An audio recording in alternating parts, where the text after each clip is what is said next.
If you're thinking to open a business, don't tell nobody. I know what you're going to think. You're going to be like, oh, I'm going to ask my cousin or other entrepreneurs, my mom, my dad. But guess what you're going to do? You're going to spend so much time and energy talking to people and actually hearing mostly negative thoughts, because people that don't own a business, they're going to tell you don't open one because they're scared of the unknown and they don't have experience.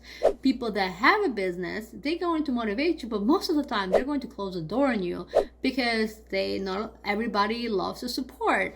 So don't ask anybody, don't overthink it, just do it, start it, and then learn and think as you go. But before you do that, make sure that you realize that for a business to grow and make money in return, at least 1 or 2 years will be hard. So if you don't have enough savings to provide your family yourself for 2 years minimum, then maybe you shouldn't start a business. You should start as a side hustle on the weekends or after working hours, and then when it becomes a certain time that you're like, hey, now I'm ready to quit, now you can quit. So are you thinking to start a business? Feel free to book a 1-hour strategy session with me. I'd love to direct you the right way, mistakes that I did that you shouldn't do, and what you need to do to get started with minimal spend and growing the business using social media marketing.